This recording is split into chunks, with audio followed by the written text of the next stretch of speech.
Chair. Good Good morning. morning, Chair. Okay. My name is Bongiwe Bingo Gigaba. I'm the chairperson of the Portfolio Committee on Basic Education in the National Assembly. This is a joint committee meeting with the Select Committee at the NCOP. And we are having this meeting where we have asked the Department of Basic Education to brief us what is happening in the department with regard to COVID-19. And as far as I know, that is the only item that we have on the agenda, is to get a briefing from the department, which will be, I know it's led by DM now. I remember we received an apology from the minister that she's attending the command council meeting. So without wasting any time, I would just give the honorable chair of the NCOP to just greet as well. And immediately after that, I would ask the secretaries to do the roll call of the meeting so that we can continue with the apologies and get to the briefing as soon as we can. Thank you very much. Thank you, Judge Chairperson. Good morning to all the members. I hope I'm visible or audible, but I think it's more important to be audible. Welcome, Minister, and welcome to the whole team. Our country is under distress with the COVID-19 impact that is impacting negatively on communities, on families, on society as a whole. And that the most, our worry now, as you can see in the media, social media book, and on TV, that they say worry about the future of our children, the education of our children in the country. And that we, as members of parliament, we hoping that the minister, the team that is briefing us will chart a way forward and come up with a program that will make it easier for us to play oversight on. You can only play oversight where there's a program, and then so that we make follow-ups. Thank you very much, and thank you. You're all welcome. Over to you, Chairperson. Thank you very much. Can we get the secretaries to do the roll call? Thank you, Chairperson. The Secretary for Basic Education. Can I please request everybody to have their mics on mute? Please mute your mics. We are getting a lot of disturbance. Chairpersons for the Portfolio Committee on Basic Education, I have in attendance Chairperson Honorable Gigaba, I have Honorable Aduans, I have Honorable Morat Sesla, I have Honorable Starabella Mashezi, I have Honorable Van der Walt, I have Honorable King, I have Honorable Mashabela, Honorable Tembekwayo, Honorable Boshoff, and Honorable Sukers. I do know that if one or two members are still trying to connect with us, and they will join us a bit later. I have one apology from Honorable Yabo and one apology from Honorable Shabalala, who might join us also a bit later. Can I then just hand over to Ms. Kafka just to give us the roll call for the Select Committee? Good morning, members, Deputy Minister, the department, and everyone present in the meeting. On the Select Committee side, I've got Honorable Nchabeleng, the chairperson. I've got Honorable Gillion. I've got Honorable Ndongeni. I've got Honorable Baha. I've got Honorable Lutuki. I've got Honorable Christians. And I've got Honorable Maleka. Thank you.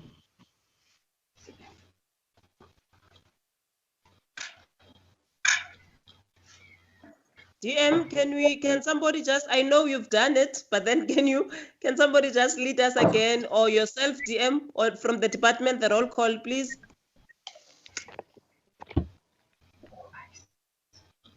Chair, from the side of the department, like I indicated earlier on, that we have the DG, Mr. Mueli, we have the DDG Padeache, DDG Simone Geya, CFO Patrick Kunou, also Mr. Mahada from the DG's office, Ms. Mataule from the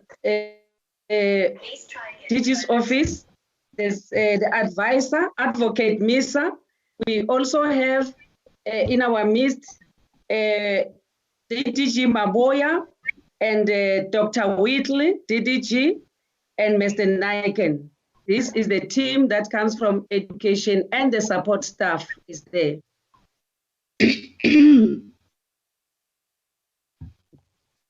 Okay, thank you very much, DM. We also have the support staff from both houses of Parliament. I would then, without wasting any time, because I believe when we done the roll call, we've dealt with issues of apologies, who is not part of the meeting. I would then ask whoever that is going to show us the presentation, to show the presentation now on the screen. And then DM, in the meantime, I will hand over to you to give a briefing. Thank you very much.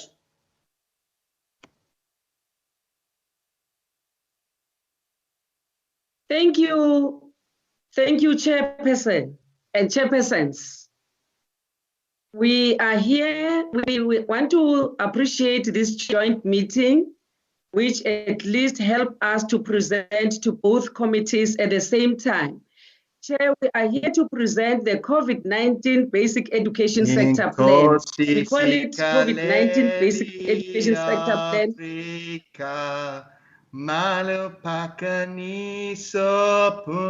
But who is that now? Sorry, DM. Who's doing that?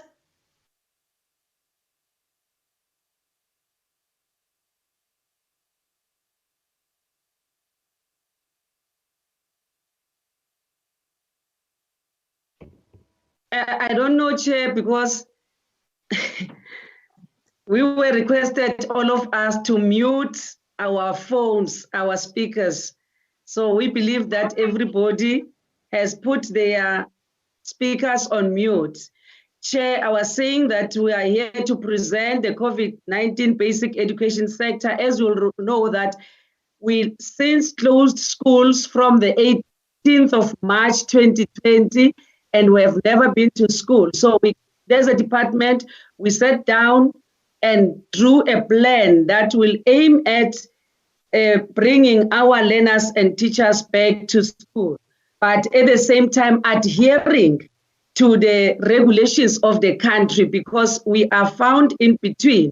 We need to protect lives. At the same time, we need to protect the academic year.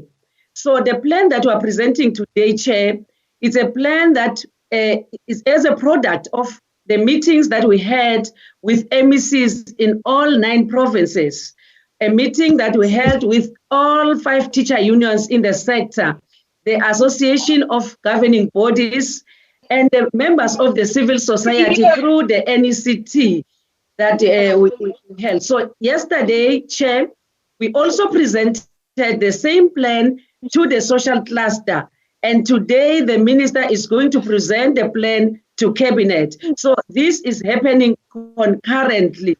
So this is the plan that we are going to allow the DG to present, and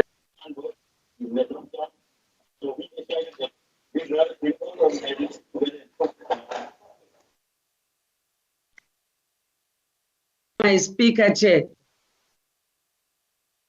I don't know whether all what I said is audible, because somebody from the technical team there is muting my speaker.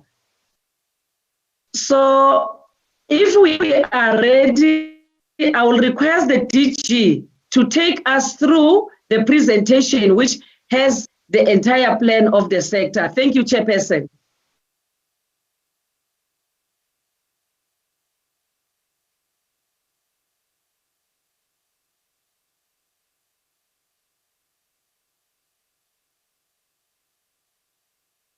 Oh. Thank you very much, DM. I hope, Chair, I have green light to proceed. DM. DG, I don't know with other people, but I don't see the presentation on the screen. Just a little bit, DG. Me neither. Okay. If you're having trouble with the presentation on the screen, try exiting the meeting and returning to the meeting. Sometimes because of the internet connection, the presentation won't show up. Can I then suggest, whilst they are putting it up, that we use the one that we were sent by the secretaries in the meantime, so that the DG can proceed? We don't know how long it's going to take to be up. Are we in agreement?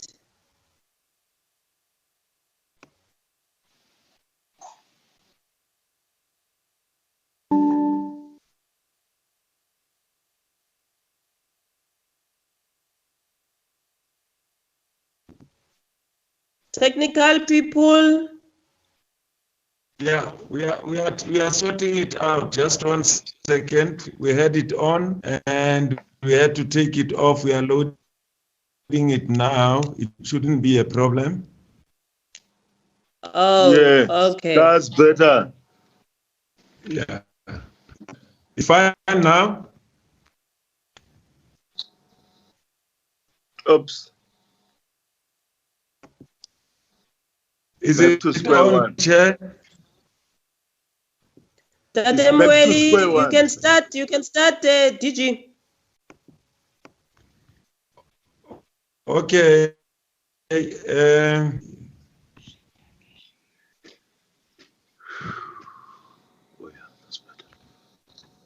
Okay, do we have it? Not yet. It's not yet on the screen. They are still busy putting it in the screen.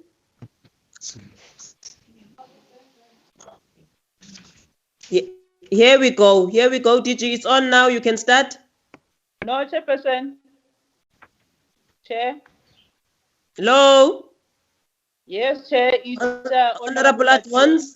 Thank you, Chair. I just want to indicate that some of the portfolio committee members cannot hear anything. If the technical staff can also make sure that other members can also hear the presentation or be part of the meeting, because they can't hear anything. Thank you, Chair. Can I please suggest that the people who are not talking today, please switch their cameras off. The reason being is that the camera will slow down the internet connection, and those people who don't have really good or fast internet will keep cutting off from the call. So if you aren't talking, please switch your camera off.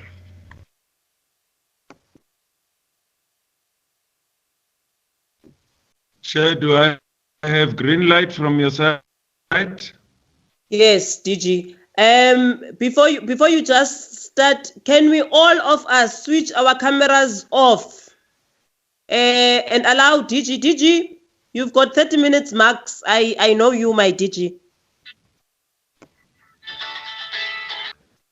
Okay. What I will try and do, Chair, let me also take my own camera off. No, DG, yours must be on. It must be on. You are live. You are live. Your camera must be on. Now the presentation is off. Can you see the presentation? Yes, the presentation is on. And Okay. I see you as well. So can you start?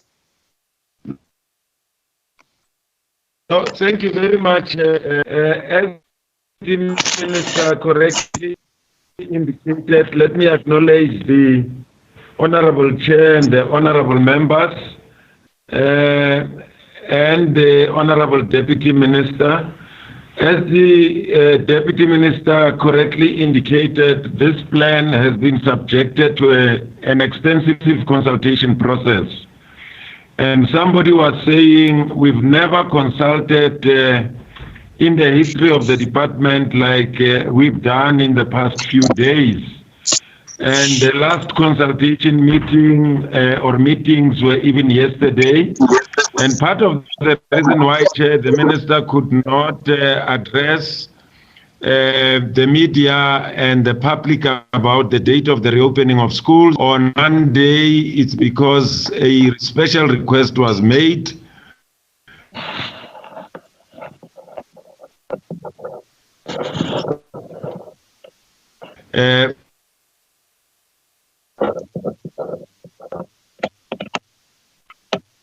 For that to, and the intention of the minister is then to announce to the public either tomorrow or Friday. That's the only reason, but decisions taken by CEM on Sunday still remain.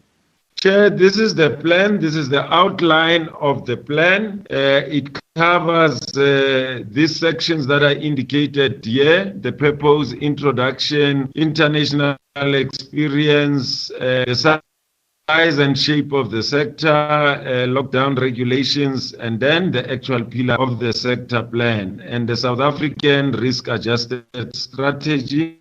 And then we'll. And by the way, Chair, I'm going to try and do two presentations in one. When we'll be responding to answers, Mrs. Woos to do the second part of the presentation, because you've given us only 30 minutes. I will try and keep to that.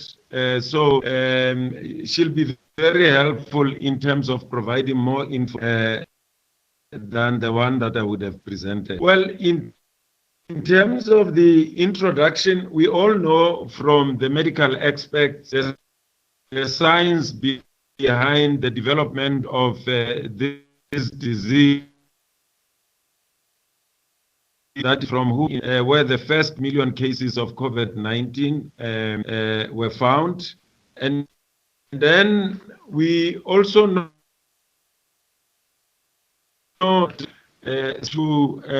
and eventually the National Coronavirus Command Structure taking the decision to declare a state of national disaster. And then also moved to regulations which were to limit the movement of people in South Africa for the purpose of the spread of the virus. As we now know from Professor Karim, that the flames that we see and the trees or the bush, the flame represent the virus, and then the trees or the bush represent the citizens. And we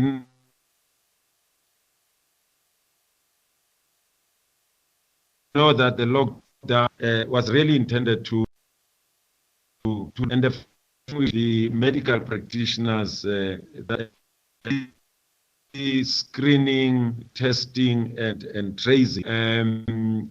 So that's that, Chair. And as the President said, we couldn't just remain with a lockdown. The lockdown is important, reducing the spread of the virus, but as we all know, it stops economic activity.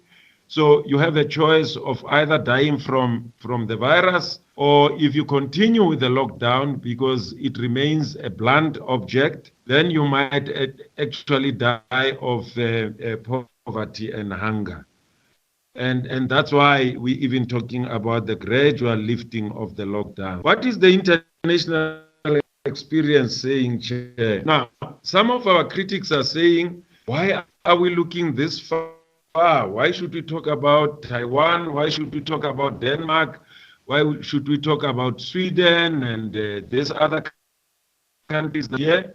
The simple logic is that these countries have gone through what we are starting to go. And it's the only place where the experience might happen. Gone through what we are starting to go. And the only place where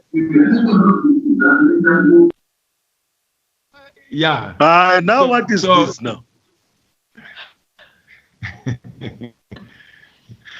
It's because people have not muted their mics, and therefore it brings the echo. As I speak, then the echo comes back. So in terms of international experience, Chair, although very little is known, especially when it comes to schooling and COVID-19, but very interesting information is beginning to emerge. As we can see, Taiwan closed schools only for 2 weeks. And after that, social distancing, temperature screening, as we would have seen in some of the information that has been running even in the social media. And then in terms of China, also China closed the schools from 20th of January to the 6th of February. And therefore, schools had to be COVID-19 compliant. Denmark, a very interesting one. Denmark opened ECD centers and primary schools to grade 5 with no face masks, no COVID-19 essentials there in Denmark, almost similar to Sweden. Sweden never closed schools at all. And if you look at the spread of the virus, is not higher than in any of the countries that even came with other measures, including closing schools and so on. Singapore closed schools. In fact, did not close schools, and then when they experienced the spike,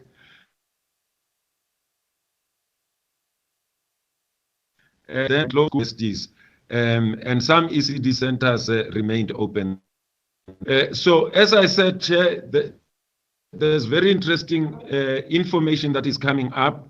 There's a journal called Lancet, which has also published some information about COVID-19 and school. The UNESCO, the World Health Organization, has also gathered some information around COVID-19 and schooling. And what is interesting is that, especially in the UK, there's information that from the increase of the virus by about 60%, schooling would have contributed only about 3%. And if you look at even countries like France and many others, including Sweden and others, the contribution that schooling makes in terms of the spread of the virus is almost insignificant. Now, this is who we are, and the reason why we are factoring this in is that in our planning, we need to take into account the magnitude of the sector so that whatever interventions that we are bringing in take into account the number of learners that we have, the number of educators that we have, and the number of schools that we have, both public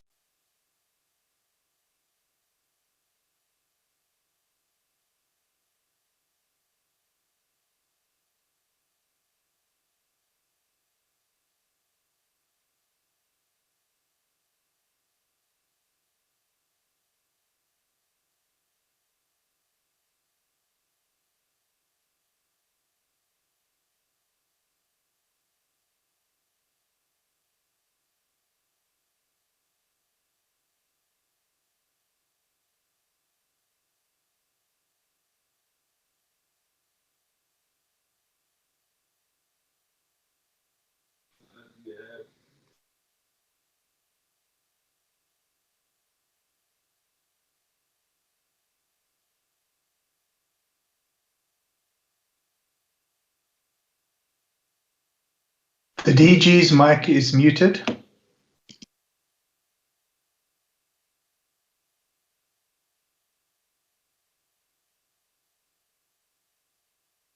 Yeah, somebody muted my mic from the center. Guidelines for social distancing, which will help to regulate movement in the school premises and socialize learners, educators, and non-educator staff on the new way of relating, engaging in activities in the school premises. These are the guidelines that we have developed, which even indicate that in your double combination desks, learners should not be more than 2 in a double combination. The other things, I think they are well known to all of us, Chair.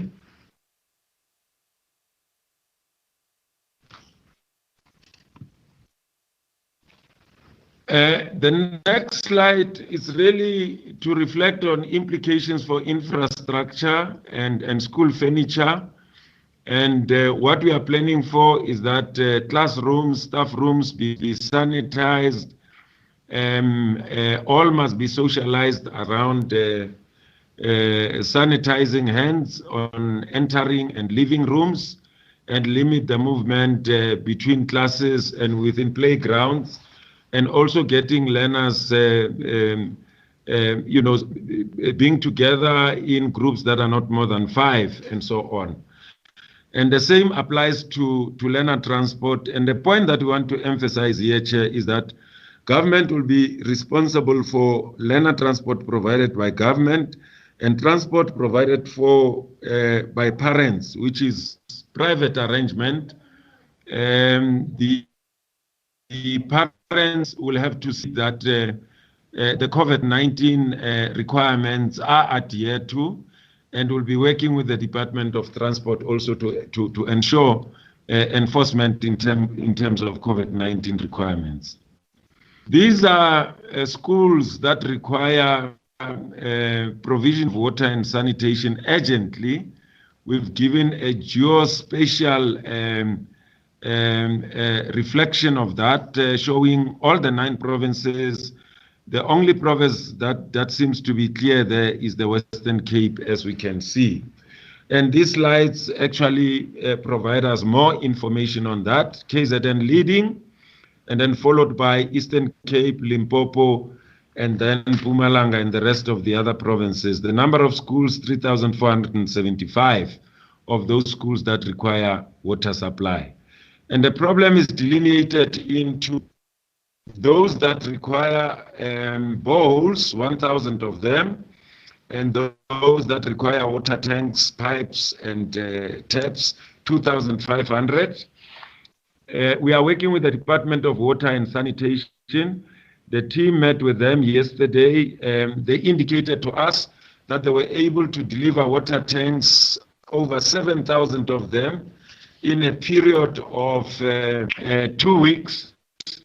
And therefore, half of that they could even deliver in a week's time if we contracting them through Rand Water. So that's the arrangement that we have made with the Department of Water and Sanitation, as well as Rand Water as the implementing agent. As I said, the CFO, the branch head, Mr. van der Westhuizen, and his team met with the implementing agent and some senior officials from Water and Sanitation yesterday to finalize arrangements.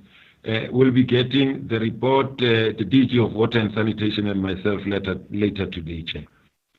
Basic sanitation and hygiene package, working with the Department of Health and National Treasury, the Office of the Chief Procurement Officer, the list of COVID essentials for schools and offices have been delineated. And for instance, we are talking about cleaning and disinfection materials, the PPs,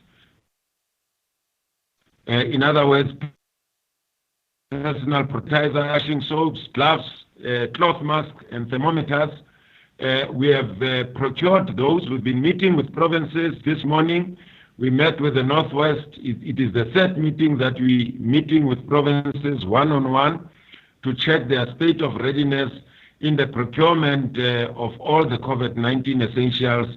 We'll be providing every learner with 2 cloth masks for quintile 1 up to quintile 4 schools for a start, but going forward, we'll only be covering for quintile 1 up to 3. Teachers will be provided also with masks that are in keeping with affording teachers to be able to teach. Learners with special education needs, the deaf learners, will need to sign in the course of learning and teaching, will be provided with different masks that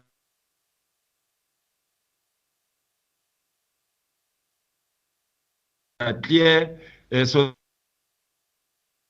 that to sign minimum of 2 thermometers.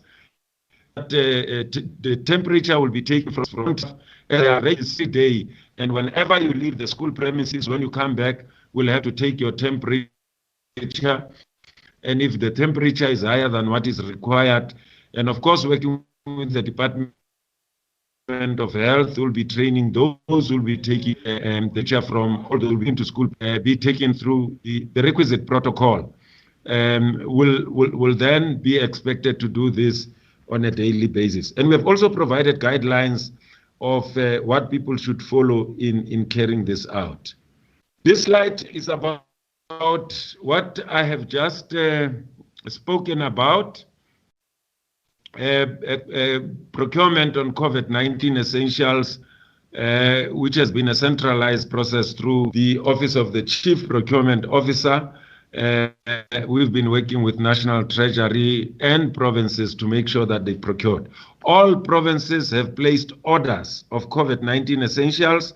Northwest indicated this morning that they've received of some. They're still waiting for some consignments to be delivered. So all 9 provinces have placed their orders. I can confirm that. Screening, as I said, screening will be done regularly in the morning when everyone arrives in the institution or the office. In our offices, as you can see, I'm in the office. We've started doing this immediately. The president announced the lockdown coming into our building. You have to be screened, and you can only get in if you are cleared from screening. And if the temperature is higher than what is expected, you'll be then put in an isolation room and then be referred to health practitioners who will do further examination to determine whether you need to be tested or not. Standard operation procedures. This is a very instrument that provides details on step-by-step of what should be done in case of any incident or any activities that are related to dealing with COVID-19 matters. And the standard operation procedure has been evolving over time. Provinces have made other stakeholders, like the Association of School Governing Bodies, to make comments towards strangers, so that when we reopen schools, this will be a document that will provide clear direction on what should be happening every step of the way. The orientation and training guidelines, we've developed this as well. Provinces have started already to develop their own training manuals. Some of them have started with virtual training. As you know, that we've got 144 teacher centers across the country, and some of those centers are more prevalent in some provinces than others. So provinces are using them to carry out virtual training. It is the Eastern Cape, where every teacher and every official has got a laptop. The virtual training happens in the comfort of where they might be, whether it's in their homes or their offices. So virtual training is happening. We're providing even other materials which will be crucial to the orientation of learners, the orientation of teachers and non-teaching staff. This is the draft amended school calendar. Depending on what the minister will announce and based on the decision of CEM on Sunday, these dates are bound to change, but this is what we had planned for. We were short of about 9 days, but if the announcement is such that would still start schooling in May, because the other scenario where we had 9 days short of the full calendar year, was when we were going to start schooling in July. People forget when they say that we've lost time, that we went on early recess just before going on school holidays, and the winter school holidays are your longest, up to even 3 to 4 weeks, and we're going to cut them to help any early school closure that we need to compensate for from the winter vacation days as well as the spring vacation days. The winter vacation is going to be shortened to a week, and then the spring will only be 1 day linked to a weekend, which will be a long weekend. And the details are provided underneath the curriculum recovery. These are principles guiding the recovery of the curriculum. And Chair, I can say that in many ways, many can attest to the fact that we've been able to do this. One is a case in point, Oliphant's Hoek in the Northern Cape is another one, Merafong in Carltonville is another one. You've got many of such examples all over the country, particularly for grade 12 learners, where we have a history of some of the measures that we employed where we're able to even recover the curriculum. So I'll move quickly. So the philosophy underpinning curriculum recovery is reorganization and trimming of the curriculum, but making sure that you secure the fundamentals. The annual teaching plans will be amended to be in line. As I said, your foundational skills must be secured. But content in terms of life orientation and life skills will also be rearranged to embed in it or to contain it awareness and knowledge about COVID-19, as well as personal self-study skills, emotional and psychological. But we are also saying every subject and should contribute at least 5 minutes to watching awareness about COVID-19 so that it will help to enhance behavior change among our young people. They should not only hear this during orientation, they must hear it during the day, just like many years ago when we started about bringing awareness about HIV and AIDS, which is now continuing still in life skills and life orientation. We have to do the same about COVID-19. This is how the initial scenario about the phasing in was to happen. The aim was that we didn't cover learners with special education needs. Chair, you can now see the first column is about public ordinary schools, and your public special, and also have schools of skill, and then you've got another category of your special schools for learners with severe and intellectual disabilities, and then you've got your special care centers, which are under social development, and we're indicating the phasing in there. As part of managing the risk, Chair, we are saying we start with grade 12 and grade 7, which are your exit grades. These are your older learners who are much more matured, who will help to requisite infrastructure in primary schools, in high schools. For younger learners, when they come in, they help to orientate them in the new way of schooling. And we're saying you start with grade 12 and grade 7, and then you have 2 weeks in between, hopefully to get the country also to move to alert level number 3 or even number 2 in the course of time. But these are your least number of learners in there, and that's why we even choose them, because it helps to limit the risk also in terms of the number of learners that schools will have to deal. But also I needed to indicate that our plan is to make sure that before even learners, the school management team, which would include the principal, will arrive first. And then after that, teachers will come in, and then learners will come right at the SG will prepare for receiving COVID-19 essentials, for helping with the marking in the school for social distancing. And when the teachers come, they start with preparation before learners arrive. And then when learners arrive, they would find teachers and the SMT ready to receive them, to socialize them into the new way of schooling. So that is the phasing in there. Implications for exams.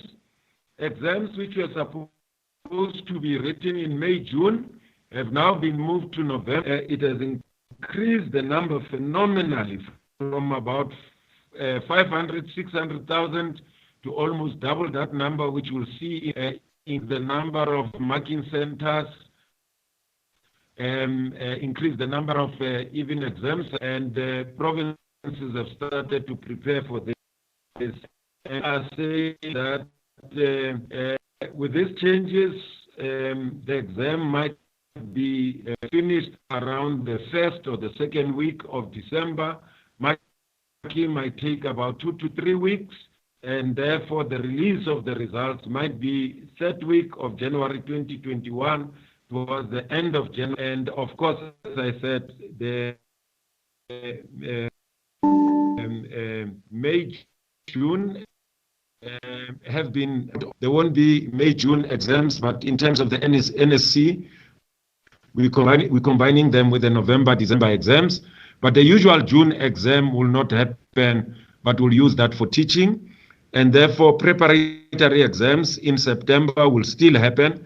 And as I indicated, the timetable will also be affected. These are the numbers, Chair. 1.1 million that we've never handled. It's unprecedented. That's a combination of June candidates plus the November candidates will be joining the November, December exam. Psychosocial support. We've done we've looked at different levels of our system, but we've also looked at the epicenters. The president talked about the 6 metros, but we are also saying provinces that do not have metros, there are epicenters in those provinces. Restrictions are going to vary from the risk-adjusted plan that has already been announced. So the restrictions would vary from national to provincial, district, up to local, and therefore we're getting ready to make sure that whatever eventuality up to school level and district level, school-based teams, district-based team to deal with trauma emotionally and psychologically. We'll be working with NGOs. Life is one of which is in the education space, working with universities, but also with civil society broadly, faith-based organization to deal with incidents of emotional and psychological. QLTC remains very important to drive the back-to-school campaign. As we know, we've seen it in other countries that we referred to earlier on. Parents were very reluctant to release their children to go back to school. Anxiety and fear, which is understandable. A chair would have to prove that schools are indeed safe. And I must say that any school that does not meet the requirements will be ticking boxes of the requirements that are about, and school governing bodies and the school management team will be part of that. Such schools will not be allowed to form part of schools that will be reopening. In other words, when you don't meet the requirements that are indicated on the list that a team of lawyers in the basic education sector is busy working out, because we know that if we do not put reasonable measures in place to make sure that schools are safe, we will be litigated left, right, and center. We know we've been litigated on many areas, so we're making sure that we don't leave anything to chance here. This is our communication strategy. One of the major issues that we'll have to deal with is fake news, which has been quite rampant in the social media about many things. So our communication team, I met with them, I addressed them on these matters, and I believe that collectively, 9+1, we are ready to drive the message of what government is intending to do, and also to deal with challenges of fake news. The landscape of the sector has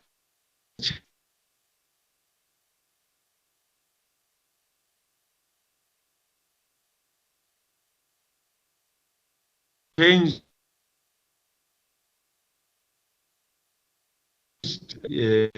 changed forever. And therefore, we're also looking at investing quite heavily in teaching and learning, accelerate what the president said about devices to learners, educators, and officials, but also making sure that we change our business processes.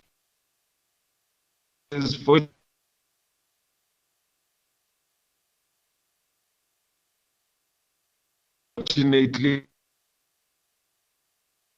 DBE ran the business changes. Looking at that, and we've established 7 that will drive matters relating, including ICT. One of the committees is looking at ICT, the e-governance and e-learning.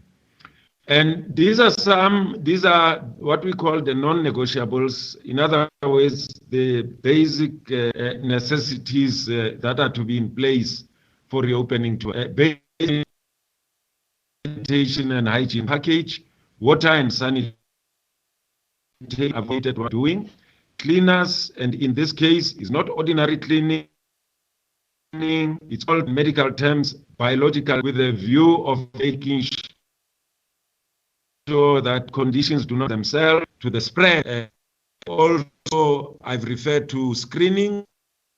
There will be screeners in every school, and we encourage parents also to acquire thermometers and to even screen their children, in their respective homes and so on, so that if the temperature of your is just above, for instance, 7, then you should consider not to release the child to go to school, but refer the child to a medical practitioner. Additional things to deal with overcrowd, and we have to make sure that we bring our classrooms to at least 40 and below, and some schools will be able to meet that, but we also know that some of our classrooms are overcrowded. We've been working with provinces. They've ordered even more. North was telling us this morning that they've ordered 400 of these mobile classrooms, which would be delivered. And we are also seeing incubation program for weaker and progressed learners who might have regressed during this period of the lockdown. We need to provide special support to them to make sure that they succeed. The risk-adjusted strategy, Chair, we know about it, 5 level, from the 1st of May will be on level 4.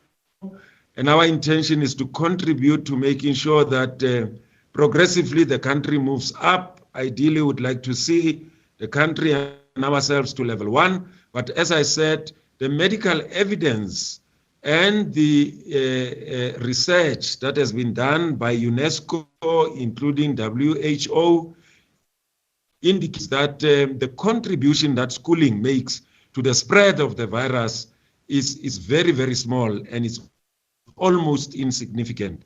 And the danger that you might have, rather in terms of schooling, is the possibility of learners being infected by adults who happens to be teachers. And taking that into account, we don't leave anything to chance, and that's why we are saying we are going to put all reasonable measures in place, including the provision of all these COVID essentials that I've referred to. These slides just explain the significance of each of the levels, and this is the categorization of different services, including government services that are permitted to operate once the lockdown is gradually lifted. And this one is just reminding us that there will be restrictions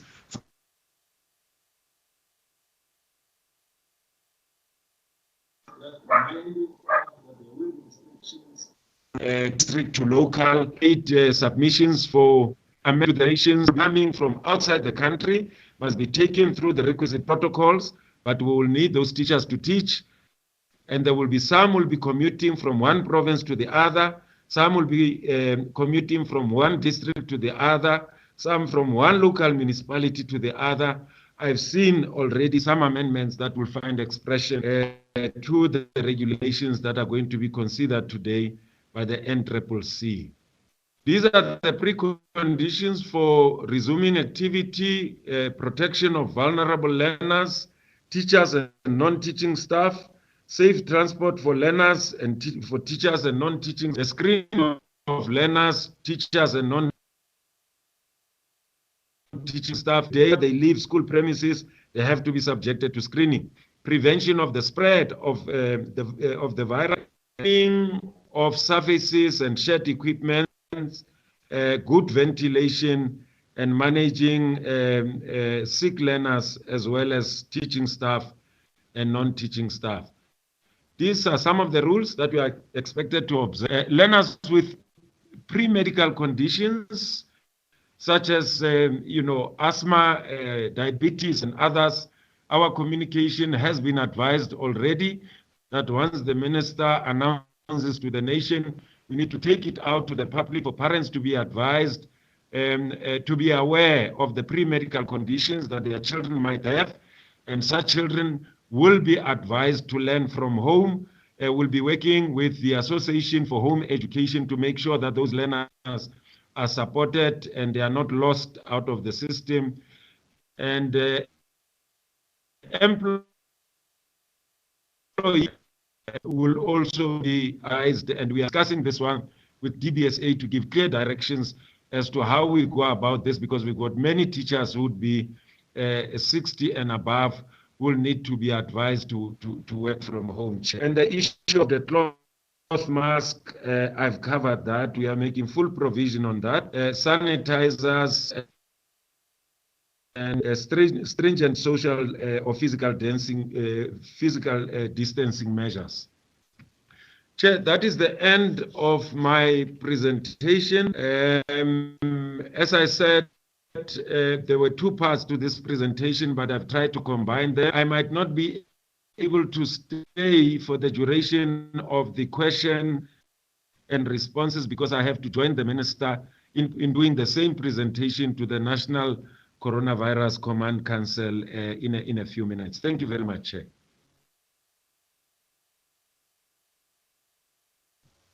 Thank you, DG. Thank you very much for the presentation. I'm not sure now. ECD centers. Hello. I'm not sure who is now our host, so that we can identify the hands of members that would want to question the department or to suggest what needs to be done. Members must just take note that we are scheduled for 2 hours for this meeting. So can just our questions be precise, straight to the point? Can we note hands, honorable members? When will ECD centers reopen? Chairperson, my hand is up. Chairperson, my hand is up. And my hand is up. Hand is up too. And who?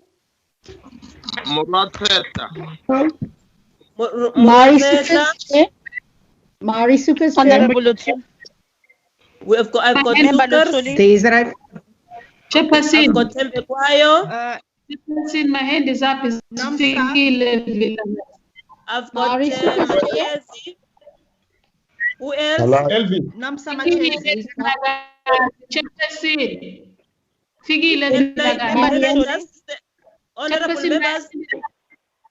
Honorable members, can I just do the...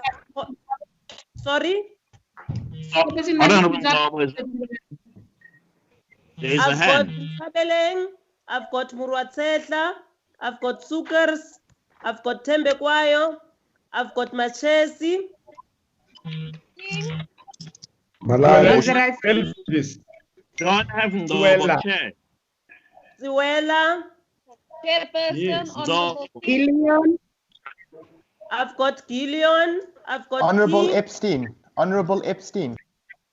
I've got Epstein. Christian. Honorable King. I've got Lutuli. I've got you, King. Honorable Dutoy. I've got Dutoy. Bulelo Pacha. Christians. I've got Bacha. Christians. I've got Christians. You've got Vicky Sorry?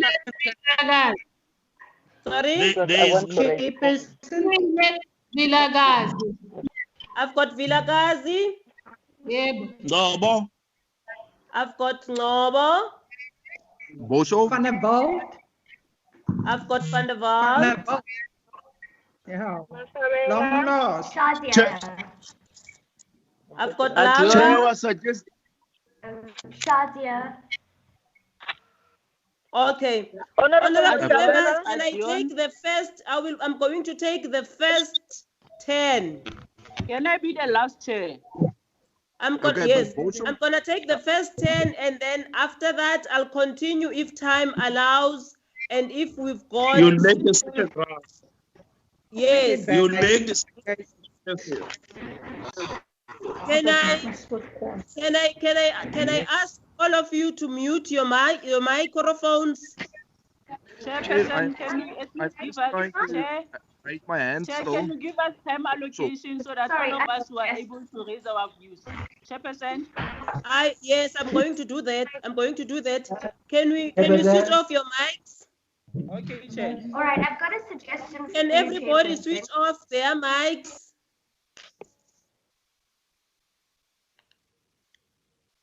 I have noted Honorable Nchabeleng will be the first speaker, and each speaker is allowed at least 2 minutes. Straight to the point. Please don't greet us. We know you are here. Don't greet, just straight to the point. Raise your view, and the department will respond. So officials will take questions related to them of the department. I have noted Honorable Nchabeleng, and after you, immediately Honorable Morwatsetla, you must get in. And after Morwatsetla, immediately Sukars, you must get in. And immediately Tembekwayo, you get in. And Honorable Machezi, you will get in. In that order, can we try to be precise, Honorable members? Honorable Chair, you can take over. Thank you. Quickly, a suggestion. It would actually be easier if the person wrote their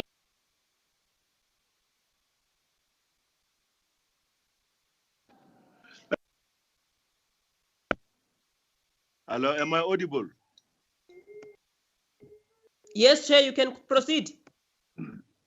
Yes, thanks for the presentation, Chair. I just want to say that I don't think we're going to have enough time for everybody to ask questions. So my suggestion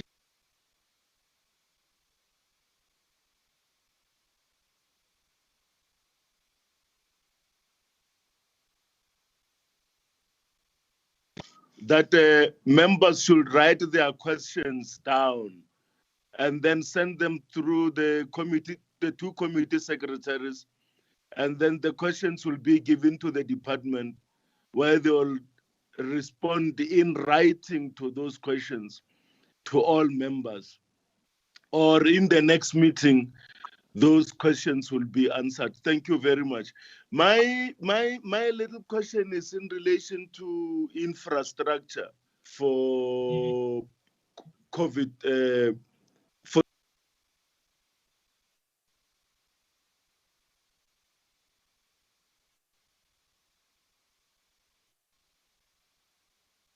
Honorable Nchabeleng. After this pandemic, so that we don't build structures that we may not need. And I'll suggest that maybe we look at rotating schools, maybe let's say, like in the past or in Mozambique particularly, let's go to Mozambique, where schools start 7 o'clock in the morning and they end at 7 in the evening. So children attend according to shifts, they take shifts in attending school. So there'll be grade 3 will have 4 classes in one day or 3 classes in one day. Of course, yeah, maybe we could use even other structures like, churches, including schools that were closed some years ago because of numbers of students. Thank you, Chairperson. Morwatsetla.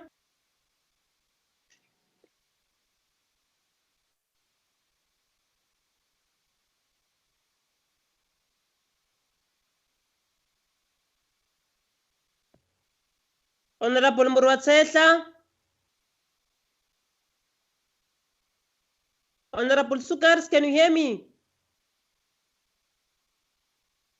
You, Chair, can you hear me? Your call has been placed on hold. Please wait. I can hear you, Chair. Can you proceed in the meantime? Your call has been placed on hold. Please wait. Chairperson, my question, I have 3 questions. The first Your call is has been placed on hold. Please wait. If the department can please provide us with an answer around schools. Your call has been placed on hold. Please wait. But whose phone is doing that, honorable members? Your call has been placed on hold. Please wait. Can proceed, Honorable Sukars. There are schools in poor communities that are falling in quintile 4 and 5. We've brought this up with the Deputy Minister in previous meetings. And I know that in the Western Cape, the provincial government has actually made application for those schools to be moved to quintile 3.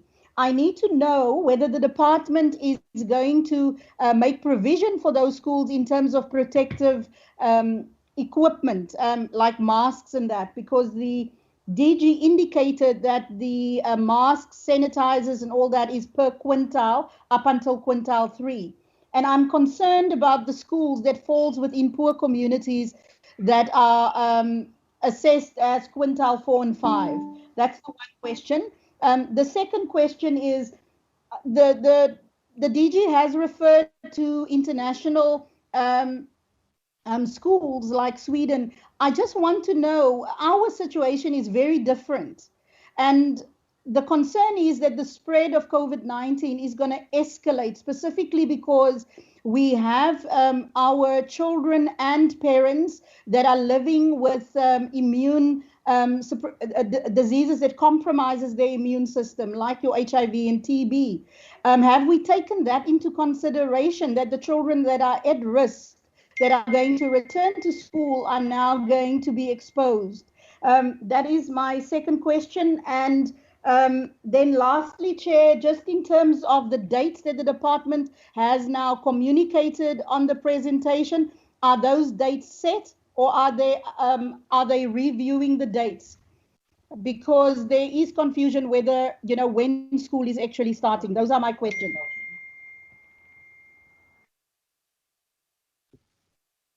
Honorable Tembe Kwayo. Can I come in now? Chairperson. Oh, you are back. Okay. Can you come in, please, straight to the point, Honorable Murwatsehla? Great. Madam Chair, let us welcome and appreciate the report. Very important is we can't afford to miss this, and we can only miss this if we miss the timing. And hence, I would say our role as members of the portfolio committee is rather to advise the minister and the department with regard to the timing of this whole process. And for this reason, I would say at the same time, very important is the issue of how best we are going to address overcrowding in our schools, which is persistent as we speak. And number 3 is the issue of how we are best going to address the whole issue of ablution facilities within our schools and water provision. The department has tried to say that, but practically speaking, will that be implementable within our deep rural schools? Thank you very much, Chairperson.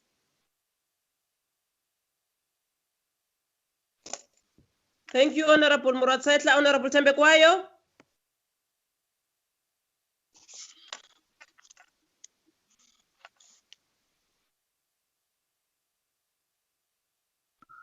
Honorable Tembe Kwayo, are you there?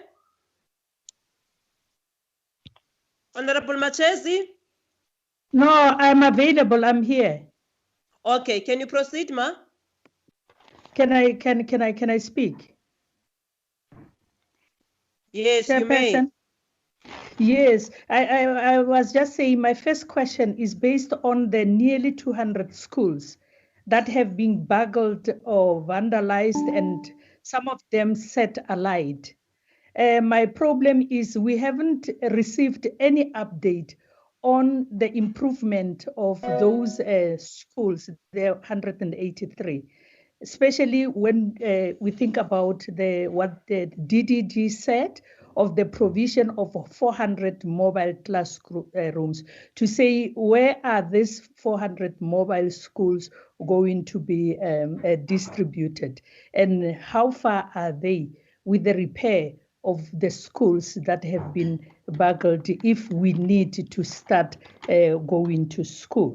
And then the second one is in connection with the digital transformation versus accessibility and affordability of the instruments by the learners and educators, inclusive of the parents as well, especially those that are staying in the remote rural areas. The connectivity is a problem. So what is the department ready to do to provide the connectivity to all the learners as it was specified? And then to continue to say there are very poor learners who were dependent on the national schools nutrition. Nothing has been said about the provision of food parcels to those poor families, inclusive of the learners. So we haven't been told about it. And the other one is based on the psychologists who will be made available to help it during this period. I just would like to know the distribution, how many psychologists or social workers will be made available to individual schools as it may be. So it's very much important to be for the department to provide us with such information. And what is going to happen to schools if they do not meet the requirements as it was said? What will happen to the kids that are attending those schools? Will the department be ready to supply all the learners in South Africa with the tablet so that they can be able to access whatever the information that is provided? Thank you. Honorable Machesi. Thank you, Chair. Chair, I just have a couple of questions. The issue of classrooms, with regards to what we have heard from the department saying that we'll have 2 learners sitting on a desk, on one desk. That contravenes the regulations of 1.2 meter distance. How are we going to handle that? Because I don't see that happening if you have 2 learners sitting on one desk. And also, my other issue is that we are talking about 40 learners in a classroom. Already we know that 40 learners in a classroom as well, it is over and above the requirements according to the regulations. Why have you opted for that? And what is the position of health? Have you received approval to go ahead with that? And the other thing, the department has said, the DG has said that learners from grade R, I think up to grade 4, will receive masks. But then we have the learners that are going to school on the 6th of May, the grade 12 and the grade 7. What will happen to them? Will they be receiving the masks as well? What are arrangement on that view? And also the learners that are at school currently, obviously they are not receiving any education, but there are schools that have been providing some kind of teaching using online and specifically WhatsApp groups. So I just want to find out in terms of the department, what is there a clear directive for teachers on distance learning, and are they being equipped with the necessary skills? And also if they are receiving training on distance learning, and also how many learners currently are having that privilege of being on a WhatsApp or having some online training, and what has been done to ensure that all the other learners are able to access the education online. Because obviously, you know, if you're talking about learners going back to school the end of June, that means that the other learners are basically sitting at home. What has been done to ensure that they receive some kind of education? And are they also provided with data? Because you know, some learners will obviously need the data. And the other thing is, you know, finally, it's the fees. Parents are paying fees currently. You know, some of them they've paid in January. So what happens to, you know, to those parents? Because now they're saying that, you know, they're paying for the data. What happens to them, including the ECDs? When are they going to open? And you know, should they be continuing to pay for the fees when the learners are not really at school? Is there a provision? Can maybe the president make a determination on that, please? Thank you. Thank you, Honorable Machesi. Honorable King. Chairperson, I'd first like to find out on school nutrition. The minister actually said that school nutrition by the Department of Social Development. I just wanted to find out what processes was followed. Did social development take over school nutrition? And also the regulations that came into play of hot foods. Have that been taken into consideration? Because we've seen a lot of learners that are out there that are still struggling to access school nutrition. When we talk about learner transport, Chairperson, we have to keep in mind that most of the transport providers will have to have PPEs available. So are we going to ensure that they come with a clearance certificate to make sure that they are also cleared of not contracting the virus for them to easily transport learners? Will they be then budgeted for a double transport because they will not be able to have a full contingent in their taxis when they transport learners? So I would like to have clarity on that as well. Then when it comes to connectivity and data costs, which have already been mentioned, we should also keep in mind that the language of instruction and learning is totally different for how a parent would do it. So I would like to find out how we're going to get around that. Will videos be set up, especially in the rural areas where poor connectivity is available, which have already been mentioned by other people? Then, Chairperson, also, I've heard what the DG said, but was there a proper needs analysis done on schools as to how many educators actually have underlying problems, how many learners have underlying problems? Are schools really equipped to open? How soon can they open? Because we can hear all of that, but when you look at provinces like the Eastern Cape and KZN, how feasible will it be for those rural schools to open on time, Chairperson? That's all for now, Chairperson. Thank you. Honorable Gillion.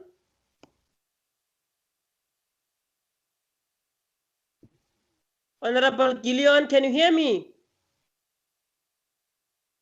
I'm coming.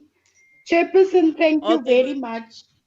Coming from the Western Cape Chair and representing the Western Cape Province in the NCOP, please allow me to give some inputs that were asked and communication that I received. Chairperson, COVID-19 will affect provinces unequally, and which will compromise the exams as a national one. Chairperson, now more than ever, the inequalities within our society is going to test us as a government in this country. Now, Chairperson, a lot of questions and a lot of issues has been raised by community in the Western Cape, and some of the concerns are as follows. The Western Cape at this point in time is the epicenter for COVID-19. we can see, Chairperson, that what is happening around us is really not assisting us as communities within the Western Cape. Now, certain issues within basic education that has happened before lockdown and before this pandemic has not been resolved. If we look into learner transport, the overcrowdedness of schools, the infrastructure that is happening, and all other issues in this province. Now, our question and my question to the committee and to the Deputy Minister is, can you give us the reassurance that the Western Cape is ready for schools to open? We are concerned about the safety of all communities within this Western Cape. The inequalities has come out to the fore during this lockdown, especially in this province. Do you have a monitoring and evaluation team in place?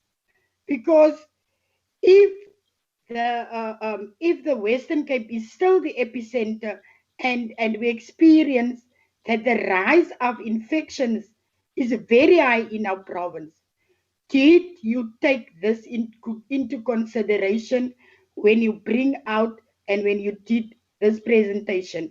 We can't, and I want to ask, did you look into the issues? Are the planning and everything in place in the Western Cape? And the issues that I referred to that was there before lockdown, has it been resolved? Thank you, Chairperson. Honorable Suela, are you there? Hello, can you hear me? Chairperson, thank you. Yes, you can proceed. Okay, thank you for the opportunity. Two questions from me. One, the DG said that they had procured 400 classes to date. What is not clear though is how many classes do we need, additional classes do we need for all the schools in order to cater for all the learners? Secondly, in the event where there will be platooning of schools, will there be transport arrangement for learners who might leave late at the end of the school day? And thirdly, the learners who currently are sharing desks, will there be furniture procured for each learner? And will this furniture be available on time when the school reopens? Thank you. Thank you, Chair. Thank you, Honorable Suela. I'm now on Honorable Epstein. Honourable members, I'd just like to understand what is happening in the ECD sector. When will the ECD sector be sort of planned into the timetable? And then secondly, with regards to after-school curricular activities, what is going to happen? What is being made available for those students who require feeding schemes, as well as child minding during the time that their parents are going to be at work? What is going to be put in place for these children, as well as when is the ECD?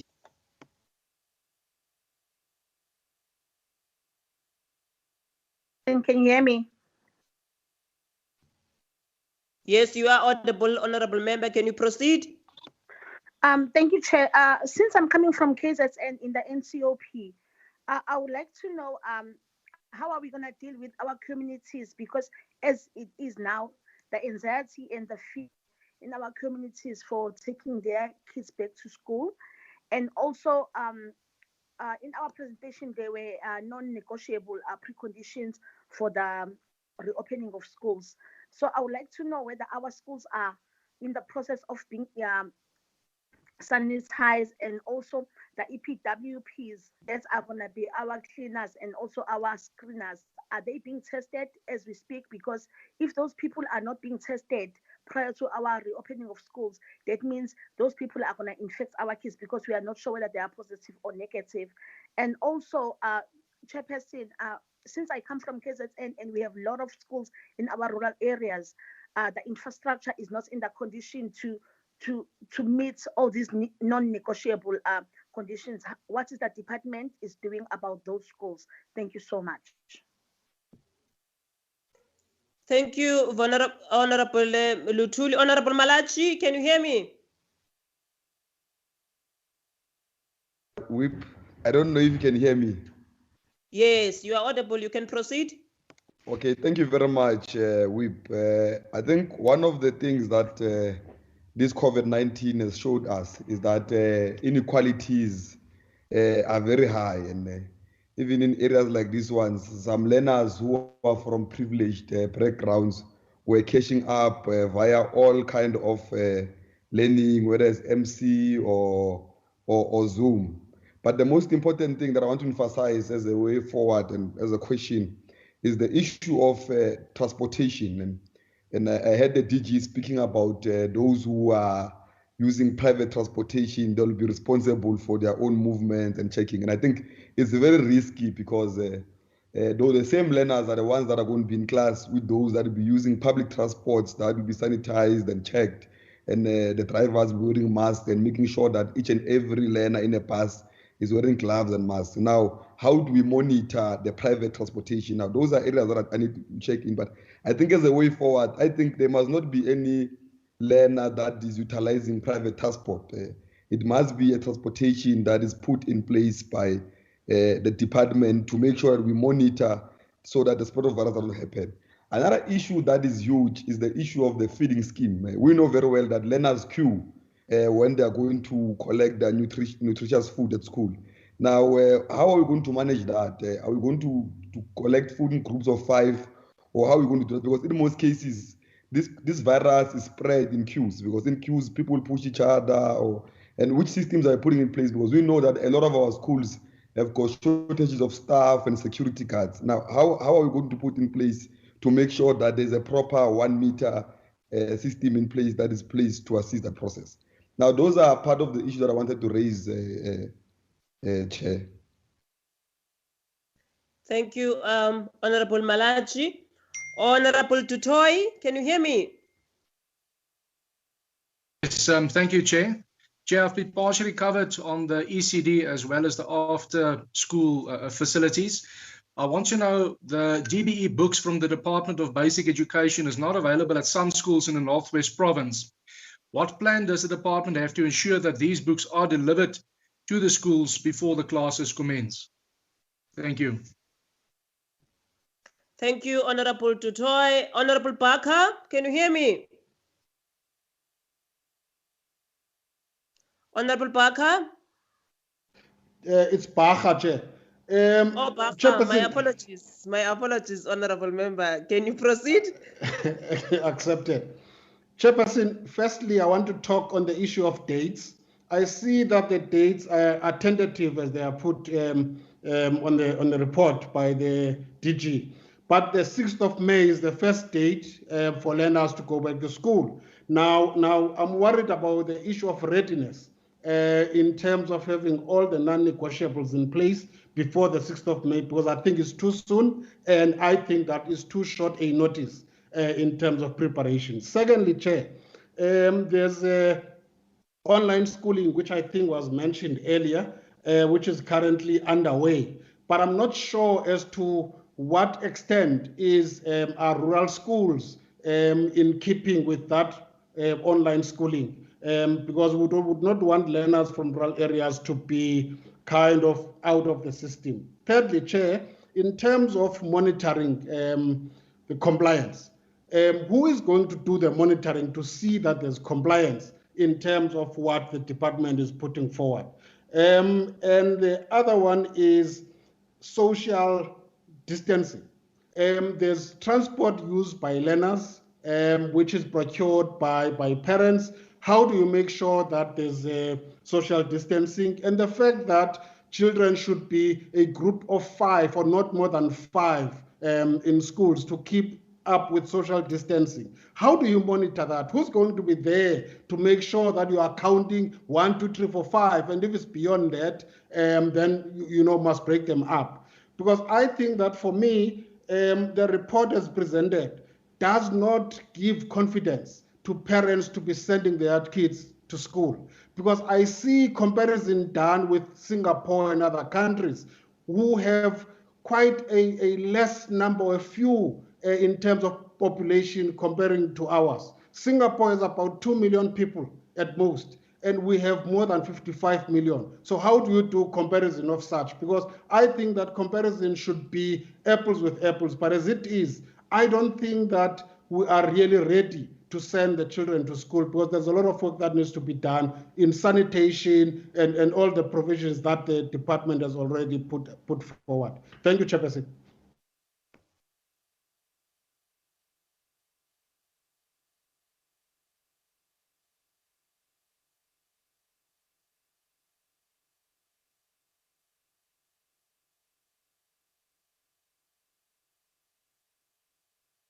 Chairperson, your mic.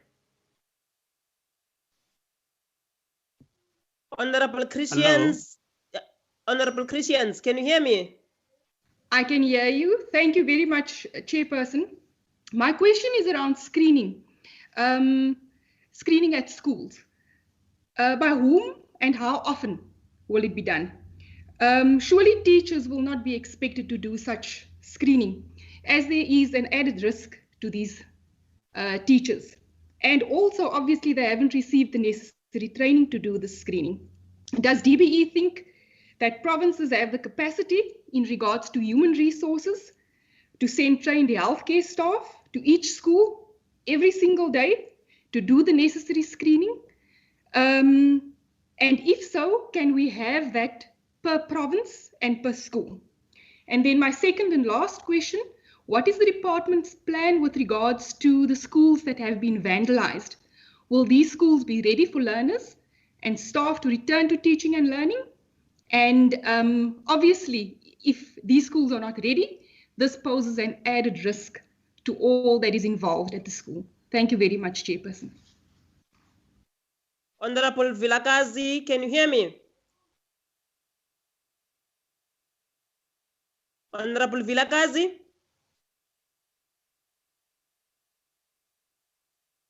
Tatu Ngobo, uyandiva? I can. Ngiyakuzwa, Honorable Chairperson. Can I go on? I can hear you, Chair.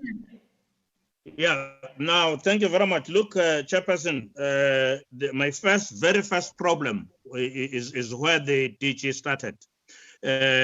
He was trying by all means to convince us that it's the right time or it's the right thing to do to open the schools now so that we do not lose time.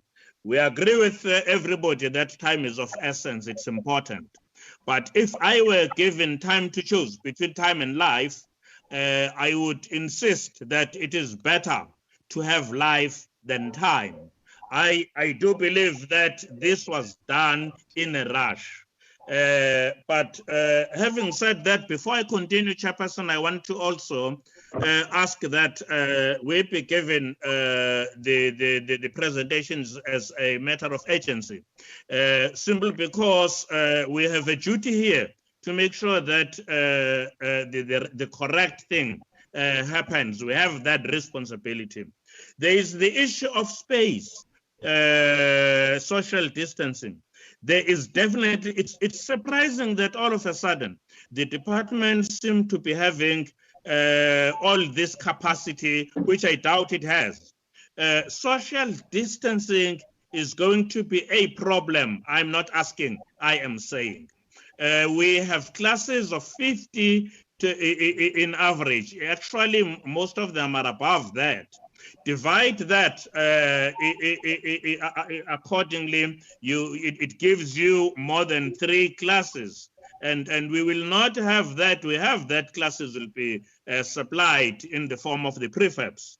And I am saying we are actually exposing the country to a serious risk. We have to prepare for that risk when it happens, because immediately the kids go back to school. These nice stories will definitely not happen. When it comes to the issue of teachers, having observed social distancing, where are teachers going to come from? We don't have them. Is the department at least going to maybe try and canvass the retired teachers as well to come in and play a role, because this is actually a serious matter. And there are schools which are paying school fees. I'm saying it again, they are paying school fees. Is the department going to make sure that under these circumstances, all those learners will be catered for? Because no one at this stage will be expected to be having money under this serious pandemic. Chairperson, a lot of things could not be heard, like I said, and we are appealing for the presentation to be sent. Like the dates were not clear as to when actually, from my side, when actually is schooling starting, and the way they are going to be phased in, and the examinations, and the issue of transport, which has been, of course, raised. But I want to emphasize the issue of transport, that unless there is transport for learners everywhere, in particular the rural schools, we are heading for a serious disaster. Learners are transported by vans in the rural areas, and there will be no social distancing. I want to put it to stop at that, although there are quite a number of points there to raise. It's doubtful whether we are doing the right thing. Honorable Van der Walt. Honorable Vilakazi is back, Madam Chair. Okay, Honorable Vilakazi, you can proceed. Thank you, Madam Chair. I just want to ask, Madam Chair, on the question of nutrition, what is going to happen to learners that are at home compared to those that are going to be in schools? And the second question is around vulnerabilities. We know that the majority of our communities are Black, led by women, poor, and some of them are sex workers and migrants and domestic workers who currently are unemployed. And how is this plan going to address the question of equity and in terms of inequalities as well, that vulnerable groups find themselves in relation to data at home and data in schools? The question of electricity, a number of our communities we know, particularly in rural communities and townships, are struggling at the moment, Madam Chair, in terms of accessing electricity. How are we going to mitigate those factors? The question of food, how is food going to be distributed between those learners who are home and those that are in schools? And the question of gender-based violence, Madam Chair, where we have seen during this lockdown, our young girls and women who are expected to perform certain chores and carry the burden of caring for their loved ones who are sick, who could possibly be even COVID positive as we speak. How are we going to mitigate the fact that those learners are not left behind and to deal with the whole question of exclusions? In terms of essential services, Madam Chair, I would like to ask around accessibility of materials of learning like textbooks. Is it possible that we have our textbooks be listed as essential services? I thank you, Madam Chair. Thank you. Honorable Van der Walt. Good morning, colleagues. Chairperson, let me start off by the first thing, and this is the dates that were set up.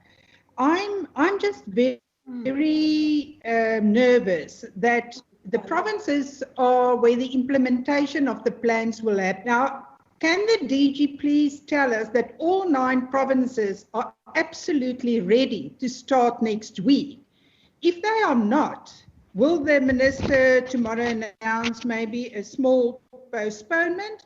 Or, parents and our learners are very nervous and very worried that they might get COVID-19. So if the schools aren't ready, will they continue? That's a question we get almost every day.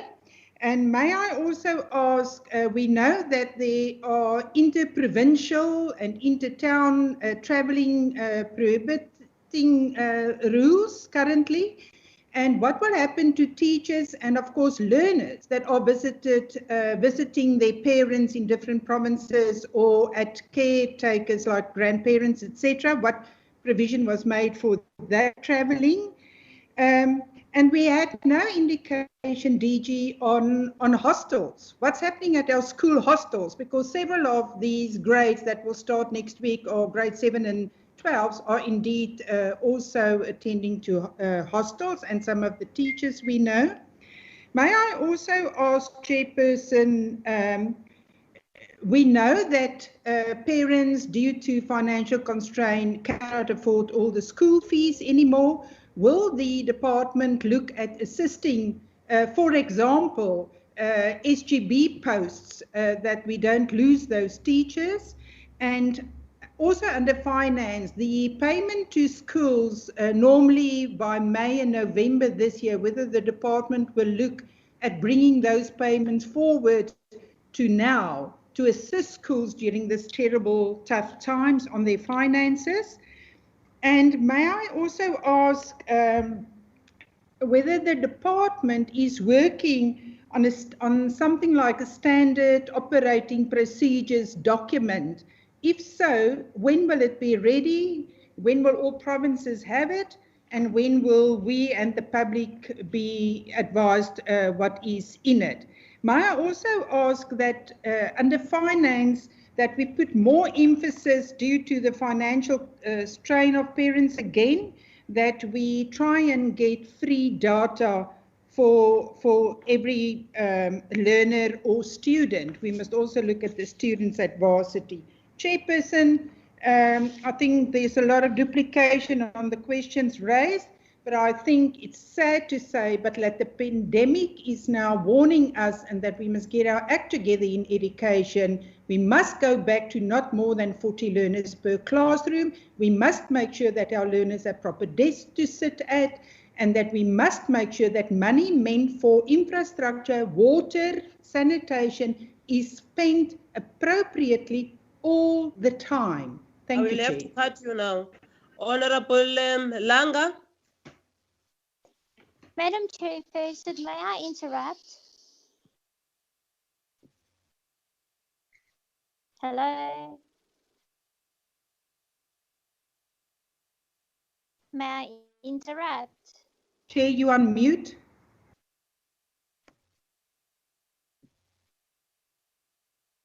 Who wants to interrupt? Honorable Langa, are you there? So, Chair, let's not have interruptions, please. Let's not have interruptions. Honorable Langa, are you there? Honorable at once.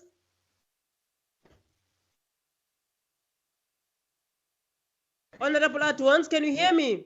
They have data issues. Yes, can you proceed, Honorable at once?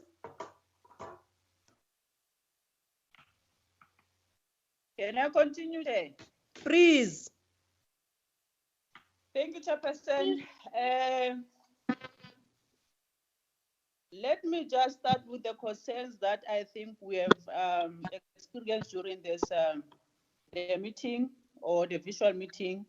Firstly, this presentation was not audible enough. I don't think our community and parents got the message of what the DG was presenting. But secondly, Chair, also, I think we must take ourselves seriously. We were made aware that these meetings will be live, and we see members wearing caps in a meeting. I think we must actually condemn that. It's not a proper dress code for such meetings. Chairperson, I would like also to agree with most of the members that raised several concerns on the presentations, but the presentations also is covering everything that the department is planning to do and achieve you know, and we know that it's not 100% possible. Even before the COVID-19 lockdown, Chairperson, we know we have several challenges of ranging from infrastructure, school nutrition, transportation, you name them, Chair. We're experiencing and we've raised our concern in some of the reports that we got from the department. We interrogated them. We even went for oversight in Limpopo, and we saw some of the schools that were not in a good condition. But there's a slide there, Chair, that I want to align myself with, that it says it is always seems impossible until it is done. Chairperson, my concern is on the issue of negotiables. Yeah, the non-negotiables, Chair, pardon me, that the department must not even bargain with, to say if the school is not ready. If the school is not ready, it's not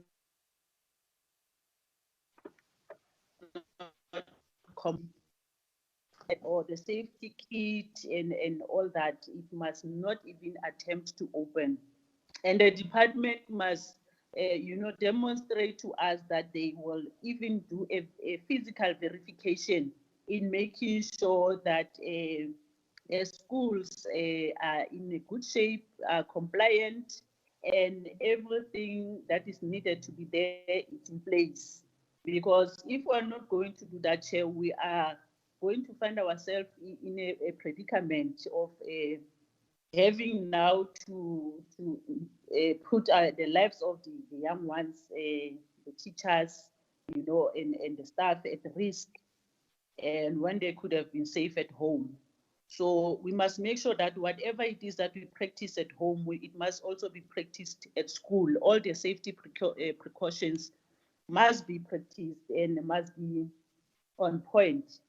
So my concern also, or my clarity to the department, it will be on the issue of piloting. I would call it piloting because it goes with phases. The first phase of having grade 7 and grade 12 resuming classes. Will that be done in all the provinces? That is the first thing that I wanted to raise, or even in all the schools that is the two grades.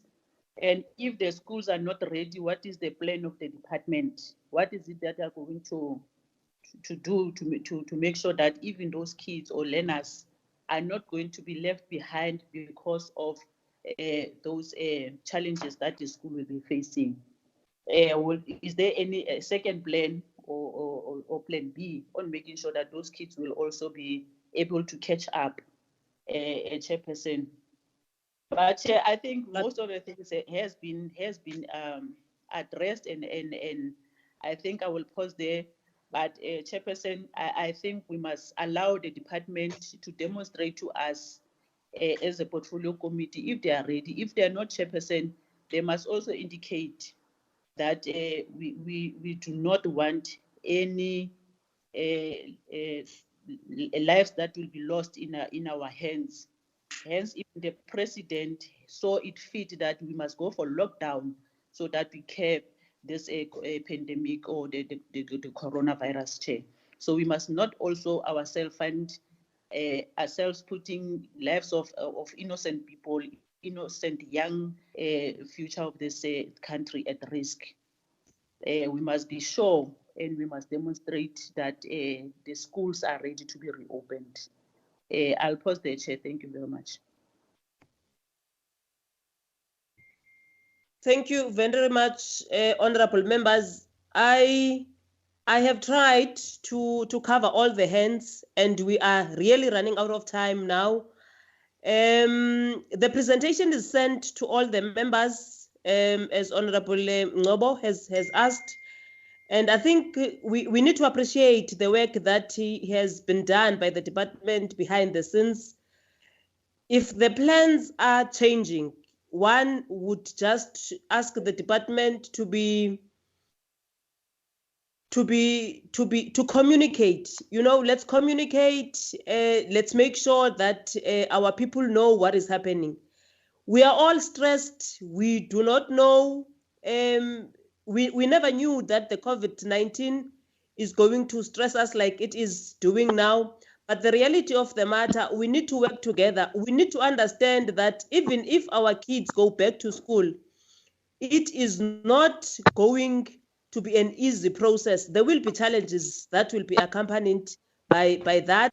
And I think ours will be to support, and as members of parliament, what we need to do is to be there on the ground and try to see those challenges so that we can alert the department. DM, let me hand over to you so that you can start to respond, and then you'll hand over to your officials.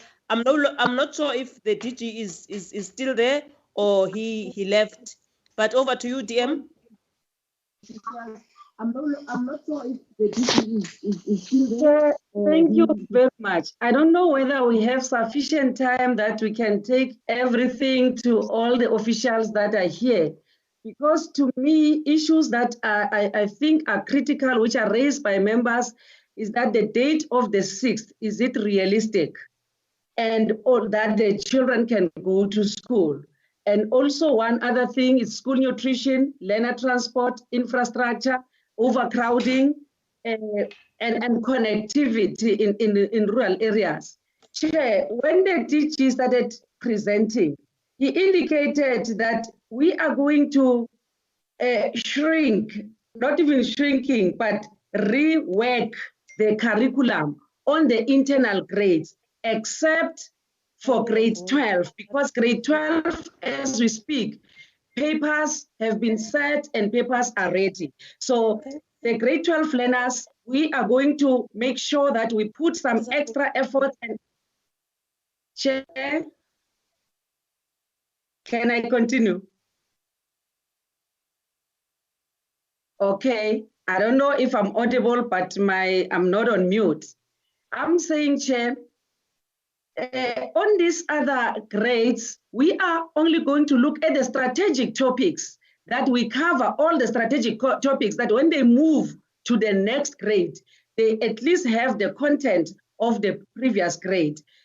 Chair, we appreciate, when I introduced this matter, I said we would love to get guidance from the members. And in the inputs of members, some of the things to me are guiding the department. We cannot say we are presenting a cast and stone plan if the members of the portfolio and select committee see some gaps that you cannot go on this. Like yesterday, after presenting to the social cluster, the social cluster indicated that the date of the 6th is not realistic. So we need to change it, which the presentation that I have now, that date is changed, Chair. But the principals and chairpersons of SGPs are reporting on the 4th. They are reporting so that they look at all the things that will be needed when teachers come.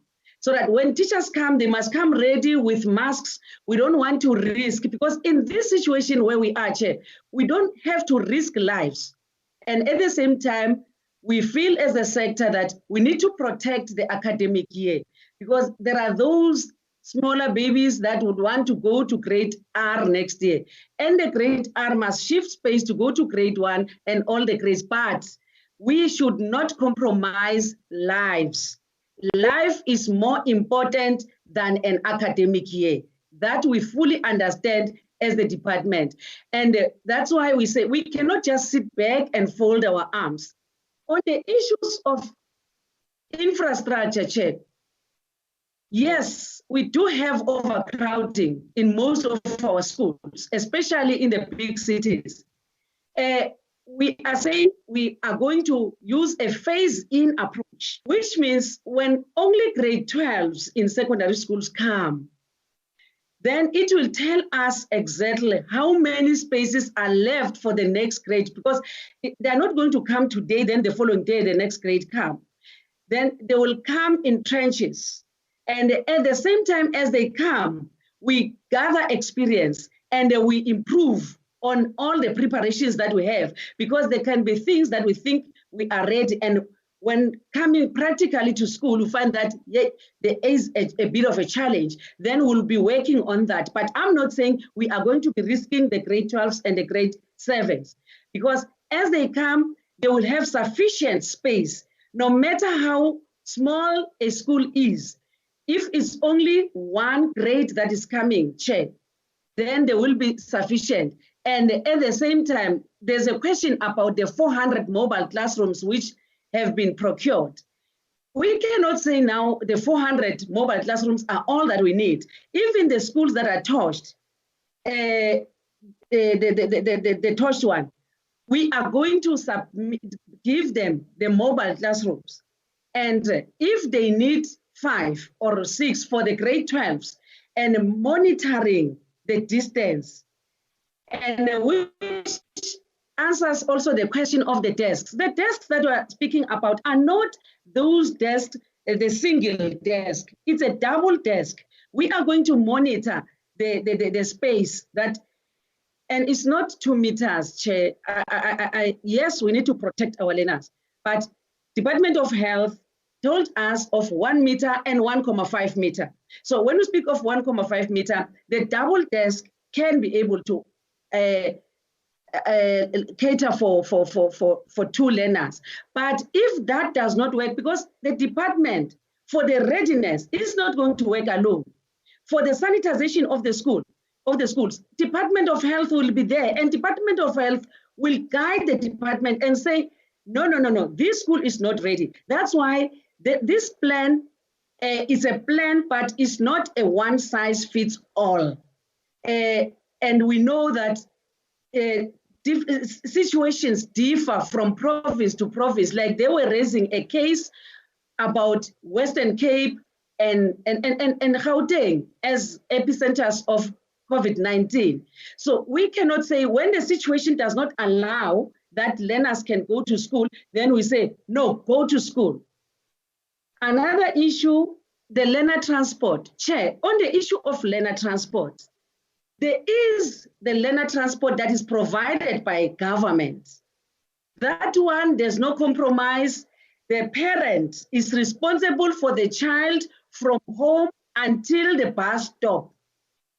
Then when the child comes at the bus stop, when the child enters the bus, then the department takes responsibility.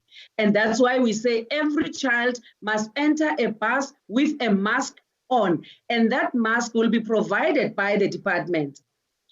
There's a question by Honorable Machesi, which she didn't get it right when DG presented, because she thinks that DG said we are going to provide masks for grade R to grade 4.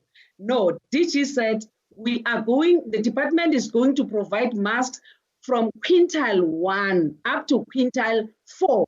Then quintile 5 schools, parents will provide.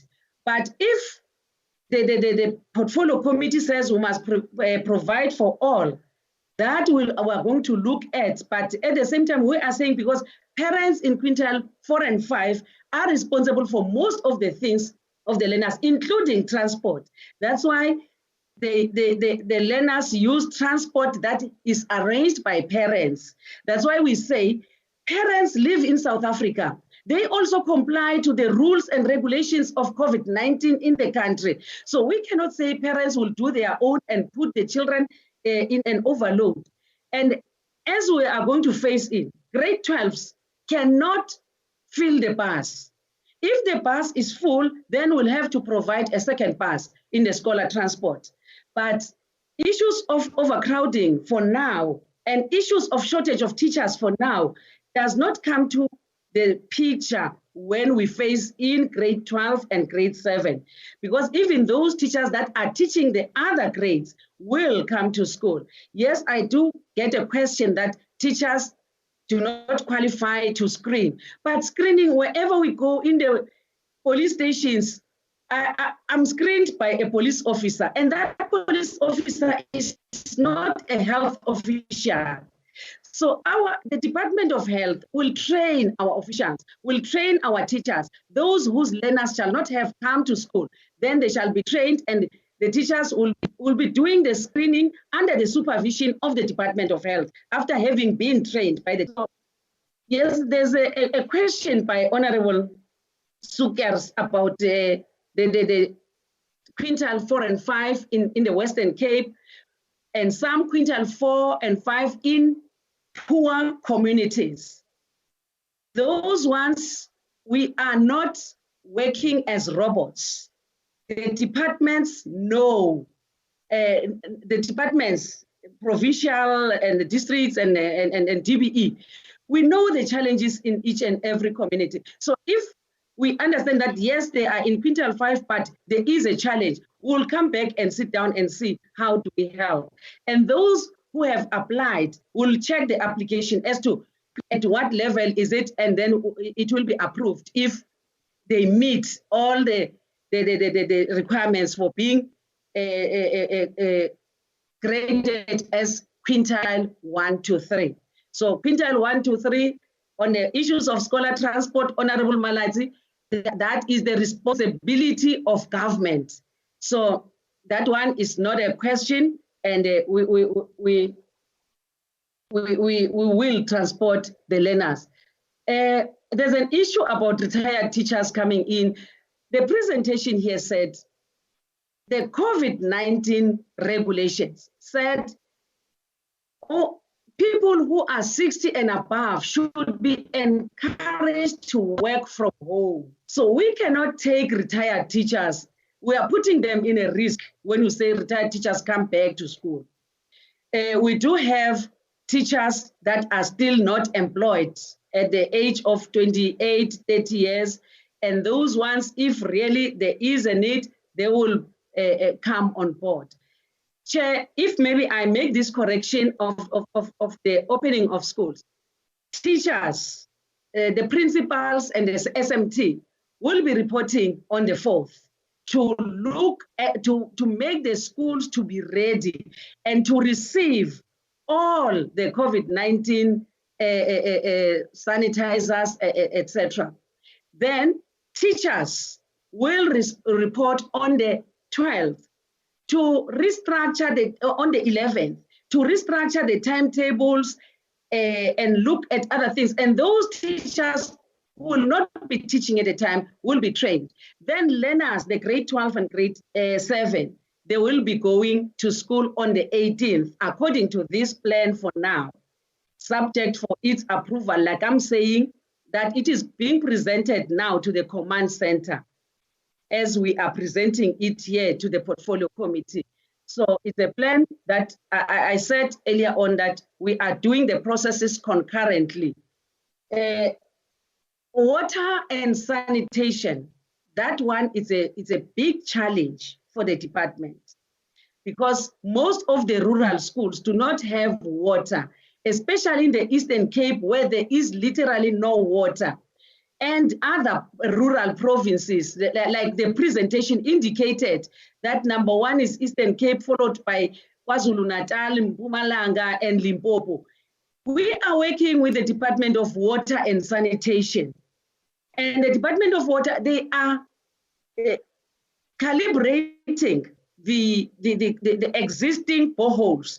And where there are no boreholes, then they put boreholes. But in some other instances, you find that there is a borehole, but there's no water on the ground. So water tankers are going to be used because the Department of Human Settlement, Water and Sanitation will provide the water tanks. We are working together with them now. They know the needs per school, in the province and in each district. They know that.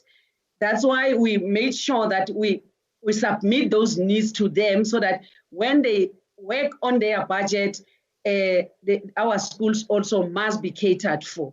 So we believe that on the 18th, when learners come to school, every school will have water, like it was indicated here.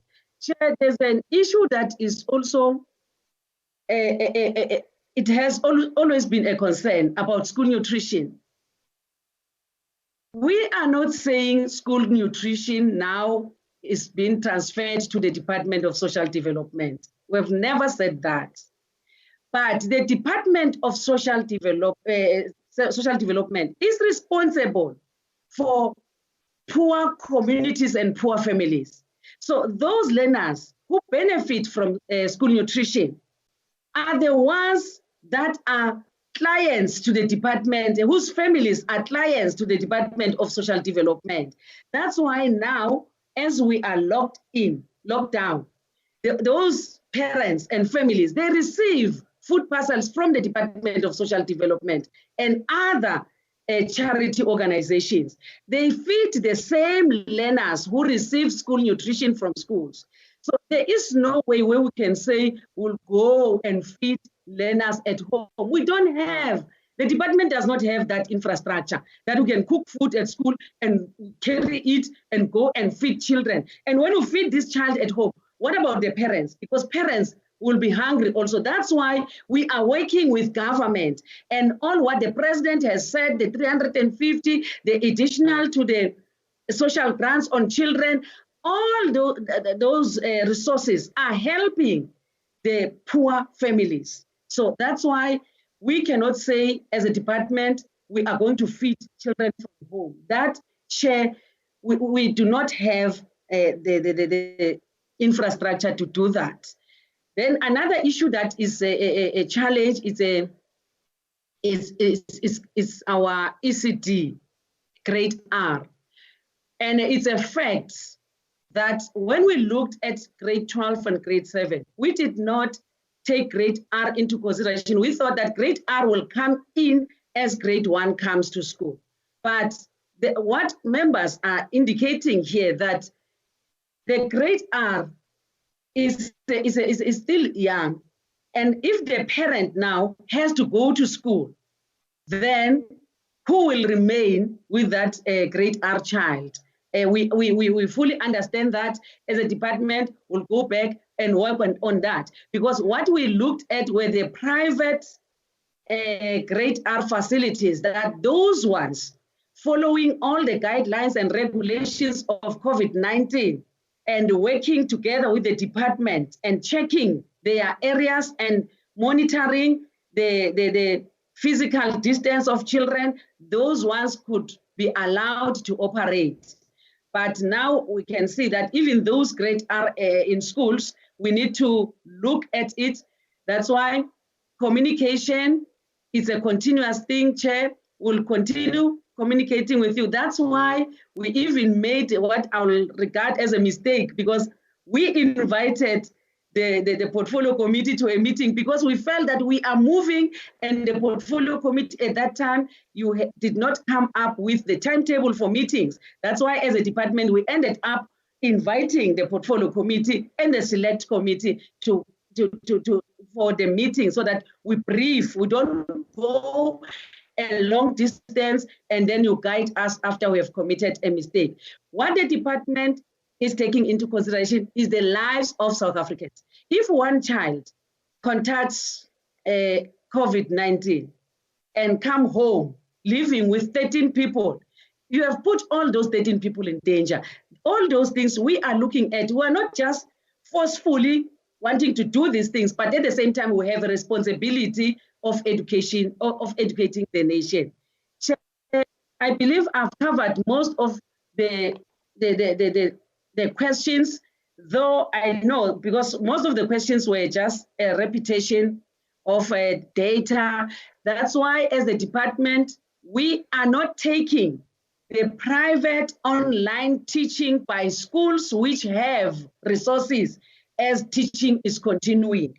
We are not taking that because those children who are not connected, who do not have those resources, will be left behind. That's why we say we are going to rework the curriculum, that we say, okay, we're going to cover these topics and learners are going to be assessed on these topics.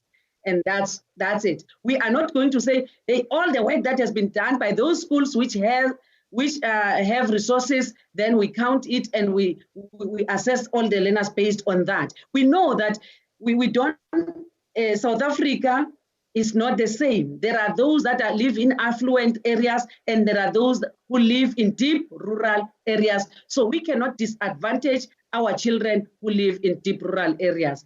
So we cannot say we're going to buy tablets for each and every learner, because that is not going to solve the problem of connectivity. You can have a tablet, but you cannot have data and connectivity. Then what will be the use of that? So we are going to teach our children. Our children need teachers.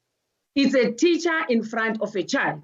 There is no a device that can replace a teacher. So that's why we are saying, let the children go to school, but we are not forcing. We are working together with all South Africans. We are working together with the portfolio committee, with the select committee, with the social cluster and teacher unions and SGPs. We are working with everybody. Then when this plan is approved, then we go to school. On the 18th, our children are going to school.